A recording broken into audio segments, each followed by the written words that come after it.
You're listening to WTIM, your information station. It's time now for your expanded local news. The Christian County Board met on Tuesday evening in the Christian County Courthouse while they await a new floor to get done. The biggest item of the night was the county approving the purchase of dog kennels for Christian County Animal Control from the Capital Expense Fund. Chairman Brian Sharp says that the kennels were necessary as the old ones were falling apart. Some other important events at the meeting included State Representative Brad Halbrook, who spoke to the board about some of the projects that he is working on. Matt Hart, with the CCEDC, or Christian County Economic Development Corporation, gave an update where he informed the board that unemployment is down in the county to 3.6%. That's down from 4.6% this time a year ago. Hart says that sometimes they have to balance the fine line between making sure that there are employees for new businesses, but obviously you want to keep those unemployment numbers down moving forward. We do have a lot of dirt moving in the county right now, which is a really fantastic thing, but I want to let you know about jobs and where do we stack up? How does the county stack up with the state? How do we stack up with other areas? I'm actually very pleased to report, and this is data from the Bureau of Labor Statistics. Right now for the June, that's the last date we have available because they were published in July. We haven't gotten the July numbers yet. But the unemployment rate for June for Christian County, 3.6%. 3.6% in Christian County. A year ago, we were at 4.6%. So our unemployment rate has come down a full percentage point in a year. Now, if you want to know how we stack up with other entities statewide, the statewide unemployment rate is 4.6%. So right now, Christian County has a lower unemployment rate than the rest of the county. And you all should be applauded for that because that comes with the work of everybody in the community working together. So that's how we compare with the state. We're a full percentage below the state. But I also thought I'd let you know, well, how do we stack up? Because I hear all the time in economic development about states like Texas and Florida. Well, I want to let you know that the unemployment rate in Christian County is 3.6%. In Texas, it's 4%. So Christian County has a lower unemployment rate than the state of Texas does. And we also have a lower unemployment rate than Florida. Florida has a 3.7% unemployment rate, and we're at 3.6%. Hart says that the CCEDC saved businesses nearly $370,000 in 2024. A well ordinance was voted on and approved. A residency waiver for the Christian County Health Department concerning the emergency response coordinator was also approved. The next county board meeting is set for Tuesday, September 16th.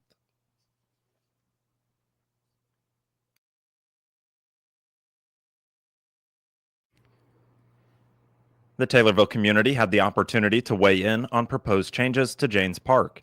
Park District administrators presented their plans and how Grant will help them finance them. This presentation happened at a public forum scheduled for this Monday, August 18th at 6 p.m. at the Manners Park Dining Hall. As presented at July's Park Board meeting, the ideas were expected to include new recreational spaces and improvements to accessibility and safety.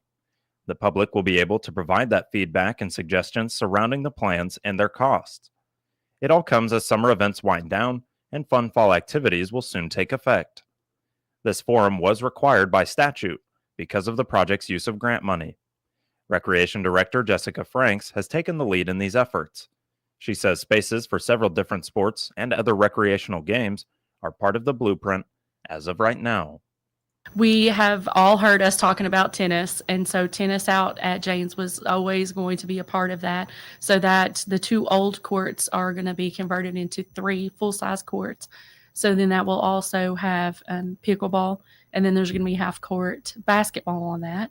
And so all of that will be new, fenced, and the seating, everything like that out there. And then the other large portion is going to be the playground, and that is going to be fully ADA, but not only ADA, but it's also going to be a fenced in area for a lot of these kids with sensory issues, autism, things like that. There are going to be pieces of equipment that are added in for them, but the addition of the fence for the safety to keep the kids inside from running to the street or running off, it's just something that a whole lot of parents have talked about wanting to have something like that here locally. And so it's a big portion of this grant application that we're working on then. In previous years, the Park District has been required to match any public grant money that they apply for. However, they are now on a list of distressed districts as specified by the state.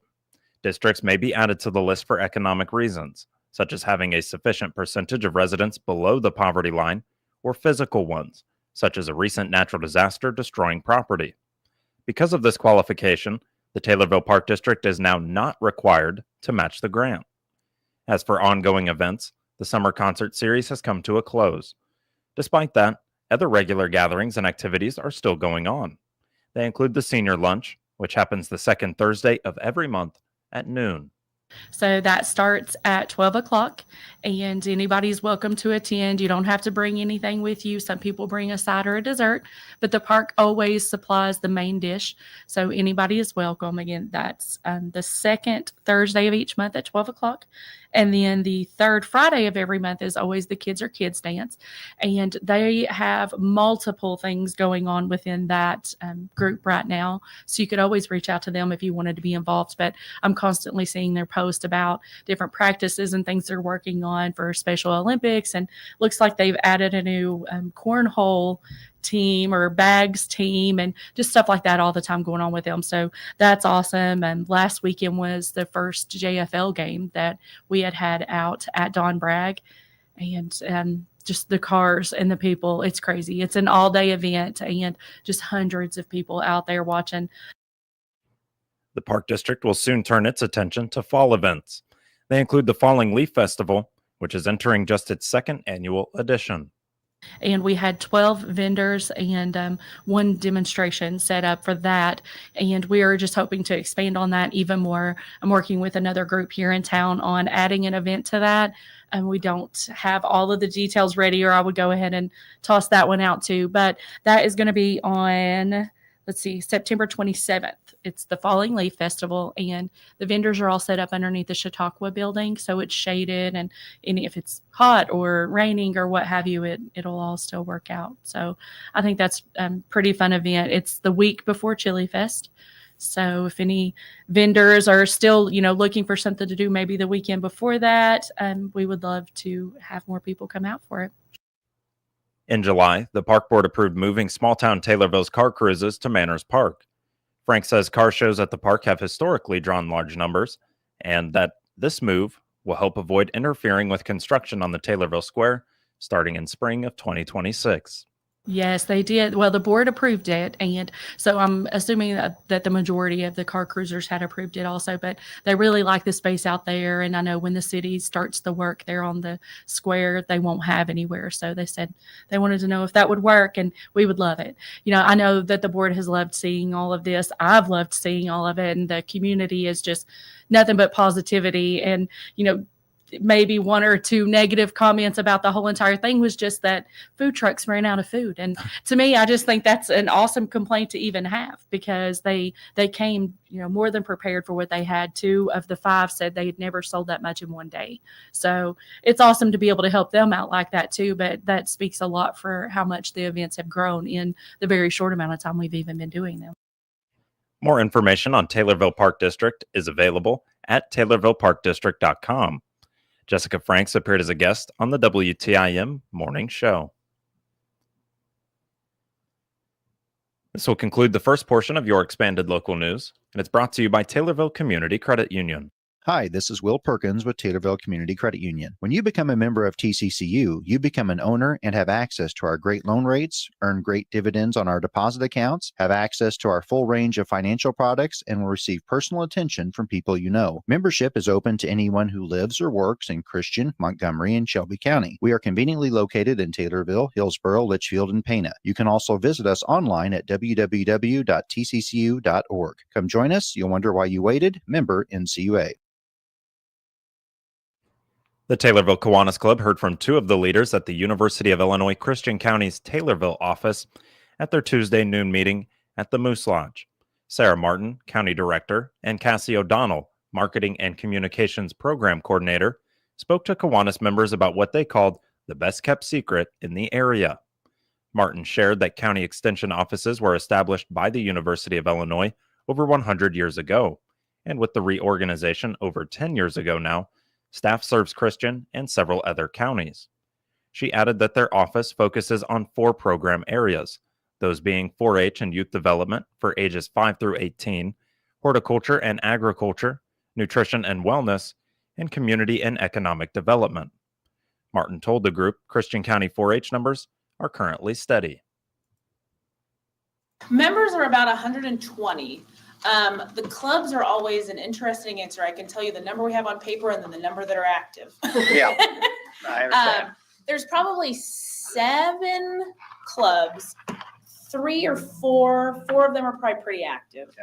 And some of that's coming from, we're kind of coming to where a lot of our club leaders have put in more than enough of their time and kind of needing to find some new ones. So that always kind of takes a dip, but we're right around that 120 member. O'Donnell told the Kiwanis Club this year for the first time the U of I Extension is offering hybrid Master Gardener training, and added that the local Extension office is hosting what they're calling a Taste of the Extension, open to the public from 4:30 until 7 p.m. on October 24th. The Taylorville Kiwanis Club is part of a global organization of volunteers dedicated to improving the world one child and one community at a time. Weekly meetings are held Tuesdays at noon at the Taylorville Moose Lodge, and for more information on the club, go to TaylorvilleKiwanis.com. A Christian County resident has been inducted into the 4-H Hall of Fame. Nicole Bailey has been inducted into the 4-H Hall of Fame during the Illinois State Fair. That was on August 10th. Bailey spent 9 years co-leading and leading the Tri-County Kids Club, inspired by her children's passion for the program. She worked to create an environment where members could grow, learn, and develop a love for 4-H. Bailey says she got involved to make sure her kids had a positive and meaningful experience, and she's proud to have supported them every step of the way.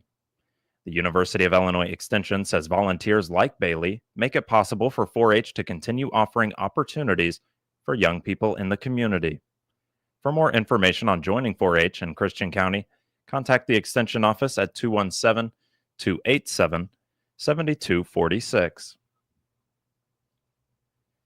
Also at the Illinois State Fair, 400 individuals from 72 countries were sworn in as U.S. citizens during a naturalization ceremony attended by several Illinois lawmakers. The ceremony highlighted the role of immigration in shaping the country's identity and reinforced the importance of supporting immigrant communities. U.S. Senators Dick Durbin and Tammy Duckworth, along with Representatives Nikki Budzinski and more, were present to mark the occasion. Each acknowledged the significance of the moment, recognizing the dedication and effort that it does take to become a citizen. They emphasized the ongoing contributions immigrants make to communities, the economy, and to the democratic process.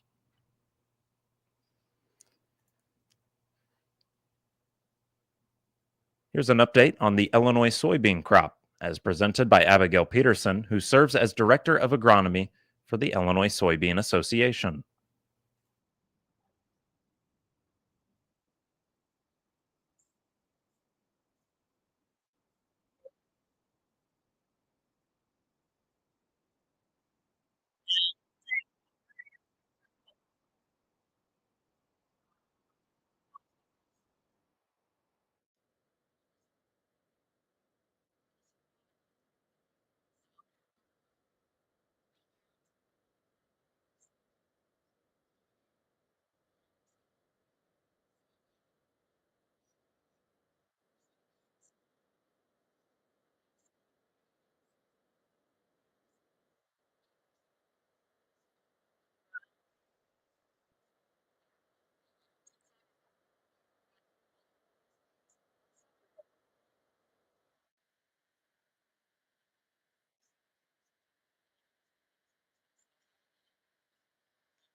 Illinois soy will have a significant presence at this month's Farm Progress Show with an agronomy tent and also a cover crop tent.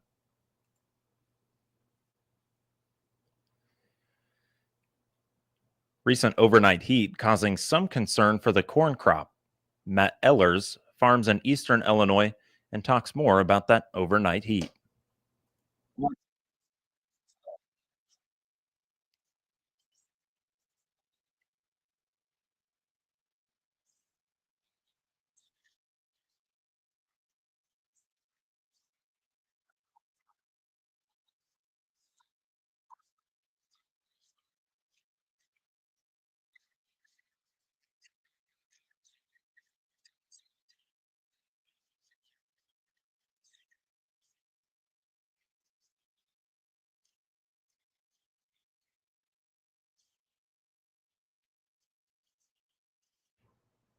Ehlers Farm is located in Edgar County.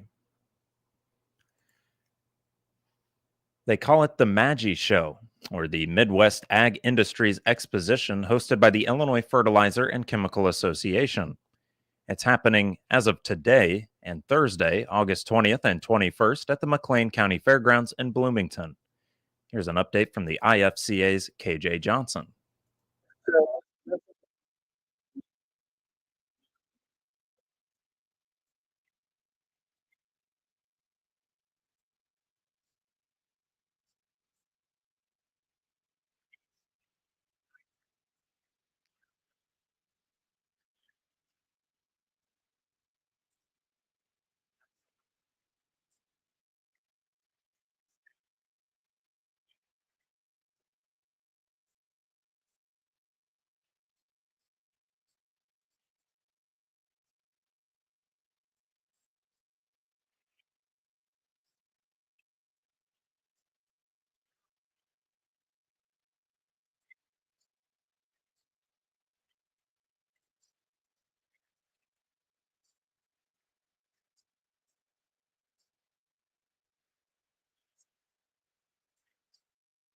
More information is available at ifca.com.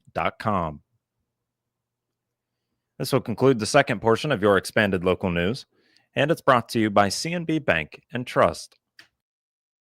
Simplify your finances with CNB's small business checking account. Start with just $200, no minimum balance, no monthly fee, and 150 free transactions each cycle. Enjoy digital banking, bill pay, a debit card, and e-statements. Plus, seamless QuickBooks uploads, all included. Keep your business organized, hassle-free, and in control so you can focus on growing, not banking. Visit your local CNB branch or call us today to open your small business checking account. Member FDIC, Equal Housing Lender. Moving now to obituaries, which can be found at TaylorvilleDailyNews.com and are brought to you by Sutton Memorial Home. This is Chad Sparks. When you lose a loved one, your choice for making final arrangements should be with the compassionate family at Sutton Memorial Homes. They know the death of a loved one is difficult. Austin and Evan at Sutton's and the entire staff have devoted themselves to loving and caring for those in their community in their time of need. You can trust Sutton Memorial Homes to assist your family in making final arrangements that will be a tribute to your loved one. Sutton Memorial Homes, caring is what they do best. 84-year-old Sharon Grab Kleinig of Nokomis died on August 11th. Visitation is August 29th from 9:30 a.m. until 11 a.m. at United Methodist Church of Nokomis. A celebration of life will be on August 29th at 11 a.m. at the United Methodist Church of Nokomis. 89-year-old Betty E. Allen of Taylorville died on August 15th. Visitation is September 6th from 10 a.m. until 11 a.m.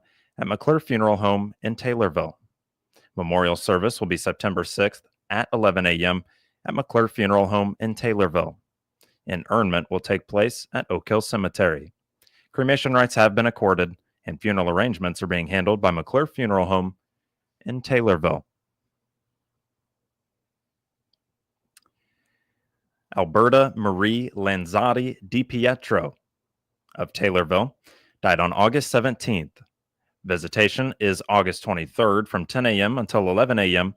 at McClure Funeral Home in Taylorville. Funeral service will be August 23rd at 11 a.m. at McClure Funeral Home in Taylorville. Burial will be at Oak Hill Cemetery. Funeral arrangements are being handled by McClure Funeral Home in Taylorville. Get details on these and other local news stories at TaylorvilleDailyNews.com or on WTIM, your only local news radio.